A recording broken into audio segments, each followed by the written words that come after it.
ಆತ್ಮೀಯ ಗೆಳೆಯರೇ, ಎಲ್ಲರಿಗೂ ನಮಸ್ಕಾರ. ಒಬ್ಬ ವ್ಯಕ್ತಿಗಳನ್ನು ಅಥವಾ ವ್ಯಕ್ತಿ ಅಂದ್ರೆ ಮನುಷ್ಯರನ್ನು ಮನುಷ್ಯರನ್ನು ನಾವು ಮನುಷ್ಯರಾಗಿ ಕಾಣಬೇಕು. ಅತ ಜಾತಿ ಭೇದ ಪಂಗಡ ಇಲ್ಲದೆ ಯಾವ ಜಾತಿ ಆಗಲಿ, ಯಾವ ಸಂಘಟನೆಯಾಗಲಿ, ಯಾವ ಪಾರ್ಟಿ ಆಗಲಿ, ಯಾವ ಧರ್ಮಗಳಾಗಲಿ ಮನುಷ್ಯರನ್ನು ಮನುಷ್ಯರಾಗಿಯೇ ಕಾಣಬೇಕಾಗತ್ತೆ. ಯಾಕೆ ಗೊತ್ತಾ? ಎಲ್ಲೋ ನೀನ್ ನಡ್ಕೊಂಡು ಹೋಗ್ತೀಯ. ನಿನ್ಗೆ ಎಕ್ಸಾಂಪಲ್ ಅಂದ್ರೆ ಒಂದು ಉದಾಹರಣೆ ಕೊಡ್ತೇನೆ ನಾನು. ಎಲ್ಲಿಯೋ ನೀನು ಯಾವುದೋ ಒಂದು ಕಾರಣಕ್ಕೋಸ್ಕರ ನೀ ಎಲ್ಲಿಯೋ ಹೋಗ್ತೀಯ. ಯಾರು ಏನು ಅಂತ ಗೊತ್ತಿಲ್ಲ, ಸ್ಥಳ ಪರಿಚಯ ಹೊಸತಾಗಿರುತ್ತೆ. ನೀನು ಅಲ್ಲಿಗೂ ಹೋಗ್ತೀಯ. ಆ ಸಮಯದಲ್ಲಿ ನಿನ್ನ ಕೈಯಲ್ಲಿ ಊಟಕ್ಕೋ ಅಲ್ಲ ಕುಡ್ಲಿಕ್ಕೆ ನೀರಿಗೋ ಹಣ ಇರಲ್ಲ. ಅಲ್ಲಿ ನೀ ಏನ್ ಮಾಡ್ತಿ? ಯಾರತ್ತಾದ್ರೂ ಹೋಗಿ ಸ್ವಲ್ಪ ನೀರು ಕೇಳ್ತಿ. ಅವರು ಕೊಟ್ಟಂತಹ ನೀರು ನೀನು ಕುಡಿತಿ. ಆವಾಗ ನಿನಗೆ ಗೊತ್ತಾಗಲ್ಲ, ಅದು ಸಹಾಯ ಆಗತ್ತೆ. ನಾನು ಇಲ್ಲಿ ಜಾತಿ ಭೇದ ಮಾತನಾಡುವುದಲ್ಲ, ಆದ್ರೆ ಮನುಷ್ಯರಿಗೆ ಒಂದು ಅರಿವಿರ್ಲಿ ಅಂತ. ನೀವು ಏನ್ ಮಾಡ್ತೀರಾ? ಅಲ್ಲಿ ಹೋಗಿ ಯಾರೊಂದೋ ಕೈಯಿಂದ ನೀರು ತೆಗೆದು ಕೊಡ್ತೀರಿ. ಅವಾಗ ನಿಮ್ಗೆ ಗೊತ್ತಿರಲ್ಲ ಯಾರು ಏನು ಅಂತ. ಆ ಸಂದರ್ಭದಲ್ಲಿ ನೀವು ಯಾರು ಏನು ಅಂತ ನೋಡಲ್ಲ. ನಿಮ್ಗೆ ನೀರು ಅವಶ್ಯಕತೆ ಇದೆ, ನೀವು ನೀರನ್ನು ಕುಡಿಯುತ್ತೀರಿ.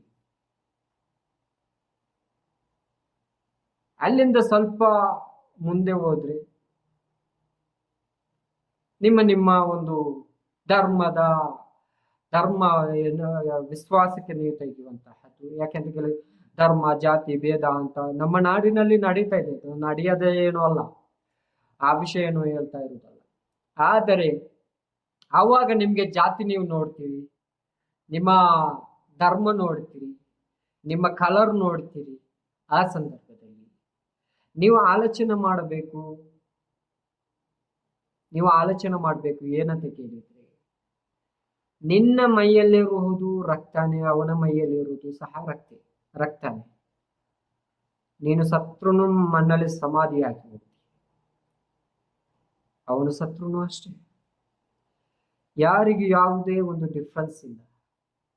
ಮನುಷ್ಯರನ್ನು ಒಂದು ಡಾಕ್ಟರ್ ಹತ್ರ ನೀವು ಹೋಗಿ, ಅವ್ರ ಹತ್ರ ಹೋಗಿ ನೀವು ಕೇಳಿ, ಈ ಜಾತಿಯವನಿಗೆ ಈ ತರ ಕಿಡ್ನಿ ಇದೆಯಾ ಅಲ್ಲ ಬೇರೆ ತರ ಇದೆ? ಇಲ್ಲ, ಮನುಷ್ಯರಲ್ಲಿ ಇರುವಂತಹದ್ದು ಕಿಡ್ನಿಗಳೆಲ್ಲ ಒಂದೇ ಸ್ಥಳದಲ್ಲಿ. ಮತ್ತೆ ಯಾಕೆ ನಿಮ್ಮ ಮುಂದೆ ಜಗಳ? ನೀ ದೊಡ್ಡವ, ನಾ ಚಿಕ್ಕವ, ನೀನು ಹಾಗೆ ನೀನು ಹೀಗೆ, ಯಾಕೆ ಯಾಕೆ? ಇದು ಯಾರು ಮಾಡಿದ್ರು?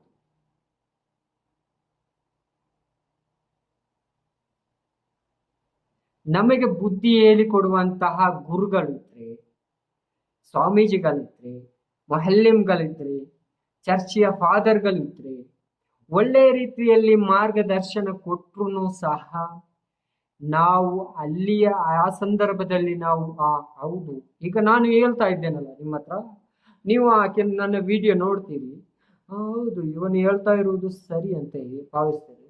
ಸ್ವಲ್ಪ ಮುಂದೆ ಹೋಗ್ತೀರಿ, ಪುನಃ ಅದೇ.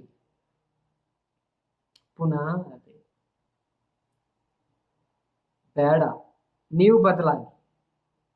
ಮತ್ತೆ ನಾಡನ್ನು ಊರನ್ನು ಬದಲಾಯಿಸಿದ್ರೆ ನಿಮಗೆ ಅವಕಾಶ ಸಿಕ್ಕತ್ತೆ. ಯಾರಿಗೂ ಎಲ್ಲಿಯೂ ದೊಡ್ಡವರಲ್ಲ, ಗೊತ್ತಾಯ್ತಾ?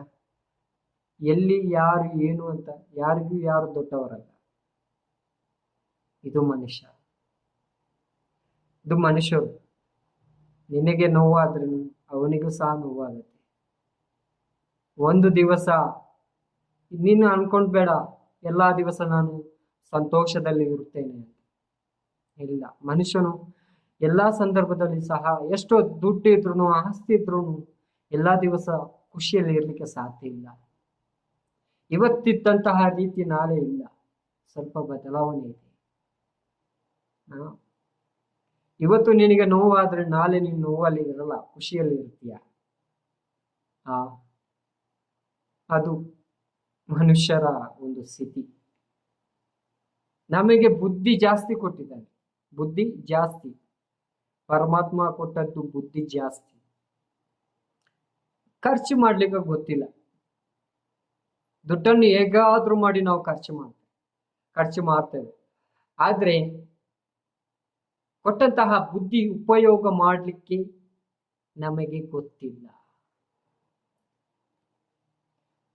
ಗೊತ್ತು ಮಾಡ್ಬೇಕು, ನೀವು ಗೊತ್ತು ಮಾಡ್ಬೇಕು. ಯಾಕಂತ ಕೇಳಿದ್ರೆ, ನೀವು ಜೀವನದಲ್ಲಿ ಖುಷಿಯಾಗಿ, ಸಂತೋಷವಾಗಿ, ದುಃಖದಲ್ಲಿ ಇರುವಂತಹ ಸಂದರ್ಭದಲ್ಲಿ ಆವಾಗ ನಿಮಗೆ ಯಾರು ಸಹ ಬರಲ್ಲ, ನೀವೇ ಅನುಭವಿಸ್ಬೇಕು. ಅದಕ್ಕೆ ಹೇಳುದು, ನಿಮ್ಮನ್ನು ನೀವು ನೋಡಿ, ಜಾತಿ ನಿಮ್ಮ ಜಾತಿ, ನಿಮ್ಮ ಇದು ವಿಶ್ವಾಸ ನಿಮಗೆ ಹೇಳಿ. ನನ್ನ ಹತ್ರ ಯಾರಾದ್ರೂ ಎಲ್ಲಿಗೆ ಬಂದ ಆ ಜಾತಿಯ ವಿಷಯದಲ್ಲಿ ನೀನು ಮಾತನಾಡಿದ್ರೆ, ನಿನ್ನ ಕೆಲಸ ಅಷ್ಟುಂಟು, ಅಷ್ಟು ಮಾಡಿ ಹೇಳಿ, ಅಷ್ಟು ಮಾಡು ಅಂತ ಹೇಳಿ ನಾನು ಹೋಗ್ತೇನೆ. ತಲೆಗೆ ತೆಗೆಯುವುದಿಲ್ಲ. ಅಲ್ಲಿ ಜಗಳ ಆಯ್ತು, ಇಲ್ಲಿ ಇದಾಯ್ತು, ಯಾರಿಗೆ ನಷ್ಟ? ಗುಂಪಲ್ಲಿ ನೀವು ಜಗಳ ಮಾಡ್ತೀರಿ, ಒಂದು 10 ಮಂದಿ ಸೇರಿ ಜಗಳ ಮಾಡ್ತೀರಿ. 10 ಮಂದಿ ಸೇರಿ ಜಗಳ ಮಾಡಿದ ನಂತರ ಪೊಲೀಸ್ ಅವರು ಕರ್ಕೊಂಡು ಹೋಗ್ತಾರೆ. ಆ ಸಂದರ್ಭದಲ್ಲಿ 10 ಜನರ ಒಟ್ಟಿಗೆ ತನಿಖೆ ಮಾಡಲ್ಲ, ಒಬ್ಬೊಬ್ಬರನ್ನು ಕರಿತೀರಿ.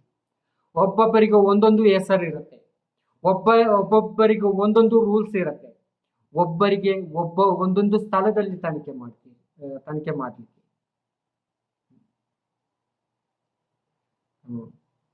ಅಲ್ಲಿ ನೀನು ನಿನ್ನದು ನಿನ್ನ ಕೈ ನಿನ್ನ ತಲೆಗೆ ಅಂತ ಹೇಳ್ತೇವಲ್ಲ, ಹಾಗೆ ಮನುಷ್ಯರಾಗಿರಿ. ನಿಮಗೆ ಬೆಲೆ ಇದೆ. ದೇವನು ಒಳ್ಳೆಯ ಬುದ್ಧಿ ಶಕ್ತಿ ಕೊಟ್ಟಿದ್ದಾನೆ ನಿಮಗೆ. ಆ ಶಕ್ತಿಯಿಂದ ನೀವು ಜೀವನ ನಡೆಸಿ ಸಂತೋಷದಿಂದ ಇರಿ. ನಿಮ್ಮ ಮನೆಯವರ ತಾಯಿ ತಂದೆ ಹೆಂಡತಿ ಮಕ್ಕಳೊಂದಿಗೆ ಸಂತೋಷವಾಗಿ ಎಂಜಾಯ್ ಮಾಡಬೇಡಿ ಅಂತಲ್ಲ, ಮಾಡಬೇಕು. ಮನೆಯಲ್ಲಿ ಮಾಡಿ, ಅಲ್ಲಿ ಯಾವುದೇ ಪ್ರಾಬ್ಲಮ್ ಇರಲ್ಲ. ಯಾಕೆ ನೀವು ಫ್ರೆಂಡ್ಸಿನ ಜೊತೆ ಹೋಗುವಾಗ ನಿಮ್ಗೆ ತೊಂದರೆ ಆಗತ್ತೆ, ಅದೇ ಮನೆಯವರ ಜೊತೆಗೆ ಹೋಗುವಾಗ ತೊಂದರೆ ಇಲ್ಲ. ಫ್ರೆಂಡ್ಸ್ 10 ಜನರು ಹೋಗ್ತೀರಿ, ಅಲ್ಲಿ ಯಾವ್ದಾದ್ರು ಒಂದು ಪ್ರಾಬ್ಲಮ್ ಮಾಡಿ ನೀವು ಬರ್ತೀರಿ. 20 ಜನರ ಜೊತೆ ಫ್ಯಾಮಿಲಿಯಾಗಿ ಹೋಗಿದಾಗ ಯಾವುದೇ ತೊಂದರೆ ಇಲ್ಲ ಅಲ್ವಾ? ನನ್ನ ಈ ವಿಡಿಯೋ ಇಷ್ಟ ಆದ್ರೆ, ಈ ನನ್ನ ಮಾತು ಬೇರೆಯವರು ಕೇಳಬೇಕು ಅಂತ ನಿಮ್ಗೆ ಆಸೆ ಇದ್ರೆ ಶೇರ್ ಮಾಡಿ, ಕಮೆಂಟ್ ಮಾಡಿ. ಇಂತಹ ಒಳ್ಳೆ ವಿಡಿಯೋಗಳನ್ನು ಹಾಕ್ಲಿಕ್ಕೆ ನೀವು ಬೈಯುವುದಾದ್ರೆ ಬೈದು ಕಾಮೆಂಟ್ ಮಾಡಿ, ಏನ್ ಬೇಕು ಕಮೆಂಟ್ ಮಾಡಿ ಹಾಕಿ. ಅಲ್ಲ, ಈ ತರದ ಒಂದು ವಿಷಯ ಬೇಕು, ಈ ತರ ಒಂದು ನೀವು ಮಾತನಾಡಬೇಕು ಅಂತ ನನ್ನ ಹತ್ರ ಕೇಳಿದ್ರೆ ನಾನು ಮಾತನಾಡ್ತೇನೆ. ನಿಮ್ಗೆ ಏನು ಬೇಕು, ಯಾವ ತರ ವಿಡಿಯೋ ಬೇಕು ಹೇಳಿ, ಅಷ್ಟೇ ಹೇಳಿಕ್ಕೆ. ಜೈ ಹಿಂದ್, ಜೈ ಕರ್ನಾಟಕ. ನಮಸ್ಕಾರ.